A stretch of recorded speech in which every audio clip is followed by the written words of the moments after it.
திருவள்ளூர் அருகே கூவும் அருள்மிகு திரிபுர சுந்தரி அம்பாள் சமேத ஸ்ரீ திரிபுராந்தகேஸ்வரர் திருக்கோவில் அருகே மேற்கு பகுதியில் அமைந்துள்ள கூவும் ஐந்தூரில் தலைவட்டமான கொண்டஞ்சேரி கிராமத்தில் சுமார் 60 ஆண்டுகளுக்கு மேலான மிகவும் பழமையான கிராம தேவதையாக வந்து அருள் பாலித்து வரும் அருள்மிகு ஸ்ரீ செங்காத்தம்மன் ஆலயத்துக்கு பக்தர்கள் வருவதற்கான வழிபாதை அமைத்து தரக்கோரி கோவில் நிர்வாகி மாவட்ட நிர்வாகத்துக்கு கோரிக்கை வைத்தார். திருவள்ளூர் மாவட்டம் கடம்பத்தூர் ஒன்றியத்துக்கு உட்பட்ட கொண்டஞ்சேரி கிராம பகுதியில் சுமார் 60 ஆண்டுகளுக்கு மேலாக கிராம தேவதையாக வீற்றிருக்கும் அருள்மிகு ஸ்ரீ செங்காத்தம்மன் திருக்கோவில் உள்ளது. இந்த திருக்கோவிலில் வேண்டுகோளுக்கு வேண்டும் வரம் கிடைக்கும் என்பது ஐதீகம். ஆகவே கோவிலில் பௌர்ணமி பூஜை, அமாவாசை பூஜை, வார வழிபாட்டு பூஜைகள், சித்ரா பௌர்ணமி மற்றும் மாதம் நடக்கிற திருக்கோவில் விழாவுக்கு சுற்றுவட்டார பகுதி மட்டுமல்லாமல் சென்னை மற்றும் வெளிமாநிலங்களில் உள்ள பக்தர்கள் வருகை புரிந்து தங்களுடைய நேர்த்திக் கடன்களை செலுத்தி வருவது வழக்கம். அத்துடன் காது குத்துதல், முடிக்காணிக்கை செலுத்துதல், பொங்கல் வைத்தல், கூழ் ஊற்றுதல் போன்ற நிகழ்ச்சிகள் நடைபெற்று வருகின்றன.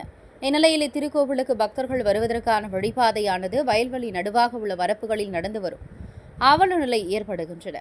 மேலும் மழைக்காலங்களில் சேரும் சகதிகளுடன் குழந்தைகளுடன் வருகை தரும் பக்தர்கள் சரியான பாதை இல்லாததால் மிகவும் சிரமத்துக்கு உள்ளாகின்றனர் என கோவில் நிர்வாகி மற்றும் அப்பகுதி பொதுமக்கள் தெரிவிக்கின்றனர். எனவே பக்தர்கள் கோவிலுக்கு வந்து செல்வதற்கான சரியான வழிபாதை அமைத்து தரக்கோரி மாவட்ட நிர்வாகத்திடம் கோவில் நிர்வாகி ஏழுமலை மற்றும் கிராமத்தினர் கோரிக்கை விடுத்தனர்.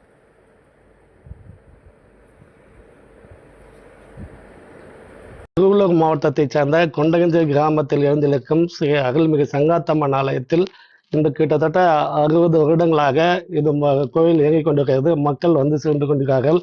இதுலேருந்து சுற்றுக்கிட்ட கிராமத்தில் வந்து போகிறாங்க. இதுக்கு பாதை இல்லாமல் இருக்கிறதுனால அந்த பாதையை ஏற்படுத்தி கொஞ்சம் கொடுக்குமாறு இந்த மாவட்ட நிர்வாகமும் வழி செஞ்சீங்கன்னா கொஞ்சம் நல்லா இருக்கும். ஏன்னா இப்போ வெள்ளிக்கிழமை பௌர்ணமி அன்றைய நாளில் நிறைய பேர் வரத்துக்கு வாய்ப்பு நிறைய இருக்குது. இந்த அம்மன் வந்து எந்த கோரிக்கை வச்சு வேணுனாலும் குழந்தை இல்லாத குழந்தை பிறக்கும், கல்வி செல்வமோ நகை செல்வம் எல்லா செல்வங்களும் இந்த அம்மகிட்ட வந்து வேண்டிட்டு பிரார்த்தனை செஞ்சுட்டு போனாவே அடுத்த நாள் நிறைவேற்றிக்கணும் அந்த அம்மா பார்த்துக்கிறாங்க. கோயிலுக்கு வரத்துக்கு குழந்தைங்க எல்லாம் ரொம்ப கஷ்டப்பட்டு சின்ன குழந்தைங்க வருது, வயசானவங்க ரொம்ப வயசானவங்களும் வராங்க.